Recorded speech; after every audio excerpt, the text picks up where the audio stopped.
လောက်ရအခက်ခဲဆုံးအရာခက်ငယ်ငယ်ကလေးဘဝကတော့ခက်တဲ့အရာတွေ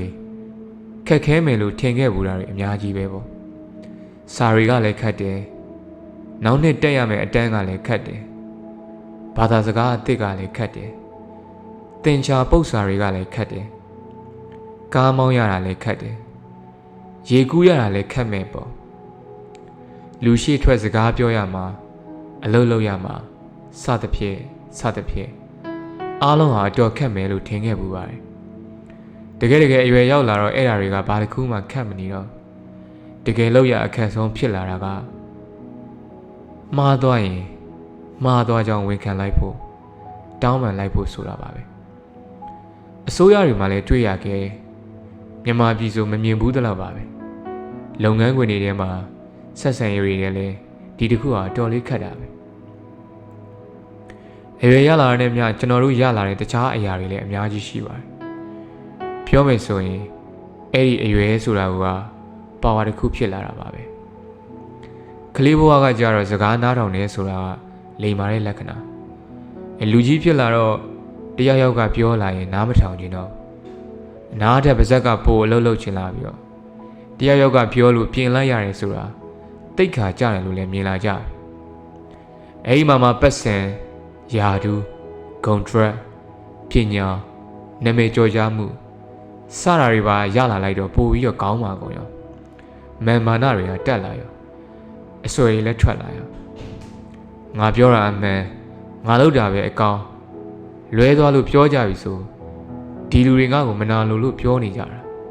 တခါတလေကိုယ်တိုင်မှားသွားမှန်းသိနေလျက်နေလေကိုညားပြီးတော့အတင်းဇွတ်ဆက်တို့ဒီလိုနဲ့အမားပေါ်အမားဆင့်နာမည်တွေပြက်ဖြစ်ကြရတယ်လောက်ပိုင်ဝင်တစ်ခုခုရှိနေသူဆိုရင်သူ့ဆုံးဖြတ်ချက်ကြောင့်လူပေါင်းများစွာပါဒုက္ခရောက်ကြရတယ်ဒါကြောင့်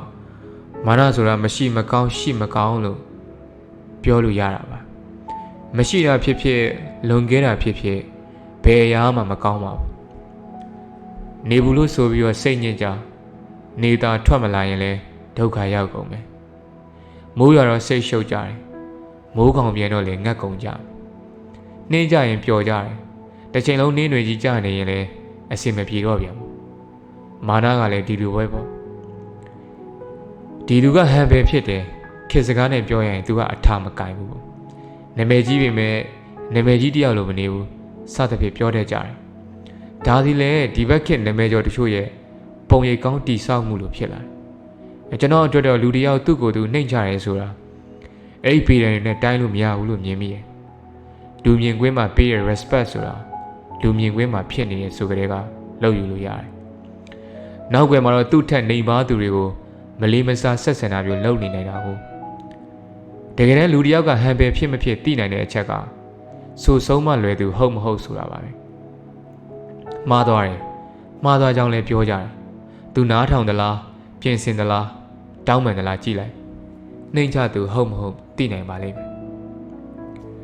ဒီနေရာမှာယက်တီချက်မခိုင်တာဟိုလူပြောဟုတ်နူးနူးဒီလူပြောရင်ဟုတ်နူးနူးလောက်တာနဲ့မတူဘူးနော်ကိုမားသွားတာတေချာနေတဲ့ကိစ္စတွေကိုဆိုလိုတာကိုယ်တိုင်ကလည်းအနေအပါလူသိတဲ့သူတွေမှာပါတော့ကောင်းကောင်းသဘောပေါက်ပဲ follower များလာတဲ့အမျှမန်ဆွဲကထွက်လာတယ်ငါးနောက်မှာငါပေးသက်တွေရှိတယ်ဆိုတဲ့စိတ်တယ်ပေါ့အတော်လေးကိုတတိထားပြီးဆင်ခြင်ရပါတယ်ဗုဒ္ဓဘာသာဝင်တွေရဲ့တရင်ကျွတ်ပွဲတော်ဆိုရင်တခြားဘာသာဝင်တွေကအစာချစ်ကြပါတယ်ချစ်စရာလည်းကောင်းတဲ့ဓလေ့ကိုမိဘုံလေးတွေထုံးကြတယ်လူကြီးသူမတွေကိုကြောကြတယ်ပေါ့တကယ်အနှစ်သာရကိုတော့တခါတလေမေ့နေကြပါတယ်ဘာလဲဆိုတော့နှိမ့်ချခြင်းပါပဲယဟန်တွေတစ်ပါးကိုတစ်ပါးဝင်ချတောင်းပန်ကြတယ်အပြစ်တွေရှိရင်ထောက်ပြဖို့ပြောကြတယ်ပေါ်ဝါယနာပြုတယ်လို့ခေါ်တယ်ဗုဒ္ဓမြတ်စွာဘုရားကိုယ်တိုင်လည်းမေတော်ဖြစ်သူကိုနတ်ပြည်မှာတရားဟောပြီးတော့ပြန်လာဆင်းသက်တော်မူလာတဲ့နေ့ကျေးဇူးတော်တည်တတ်ခြင်းနဲ့နှိမ့်ချခြင်းယိုကျိုးခြင်းအပြစ်ကိုဝန်ခံခြင်းစတဲ့အလေးချိန်ကောင်းတွေကိုသင်ယူရတဲ့ကာလပါပဲလာပြည့်နေ့တရက်ထဲလောက်ရမှာမျိုးတော့မဟုတ်ဘူးပေါ့တခြားဘာသာတွေမှာလည်းလေးလာမိတလောက်ဆိုရင်နှိမ့်ချခြင်းကိုအတော်လေးသင်ကြတယ်ဆုံးမကြတယ်ဘုရားသခင်ကမင်းကိုဒီလောက်ကောင်းကြီးတွေပေးထားတာမင်းကိုသုံးလို့မင်းဒီလိုဖြစ်လာတယ် ဒါကြောင့်ကိုကဘုရားသခင်သာမရှိရင်ဘာမှမဟုတ်တော့ဘူးဆိုတဲ့အတိပြန်ရလာတယ် ဗုဒ္ဓဘာသာကြတော့အဲ့ဒီလိုမျိုးမသိဘူးအခြေခံယူဆကိုကလည်းကွဲတာဘူး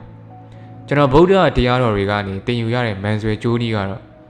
မတည်မြဲဘူးဆိုတဲ့အနိစ္စတရားပါပဲမင်းသိလာနေလားအဲ့ဒါငယ်ရွယ်တုန်းမို့လို့အချိန်နဲ့မင်းလည်းဖြစ်စည်းလာမှာပါပဲမင်းသိချမ်းသာနေသလားမျက်စိတမိတ်တွင်အဲ့ဒါတွေအကုန်ပျောက်ပြက်သွားနိုင်တယ်မင်းနာမည်သိကြီးနေသလားမိုးပေါ်ပြစ်တင်လိုက်တဲ့ခဲလုံးတစ်လုံးလိုပဲအချိန်တန်ပြန်ကြလာမှာတက်နေတော့မာနကြီးနေခင်ကြားတဲ့အခါပို့ပြီးတော့အကြနာလိုက်မယ်ဒီနည်းနဲ့နှိမ့်ချခြင်းကိုလေ့ကျင့်ကြရပါမယ်မာနတွေထဲမှာပညာမာနကအတော်လေးကိုတိမ်မွေ့တယ်ပြောရမယ်ပညာတက်လာတဲ့အမြအဲ့ဒီမာနကတက်လာပြန်တော့ထောက်ပြရအကြံပြုရခတ်သွားရောကိုယုံကြည်မှုရှိတာလေးစားမှုရှိတာ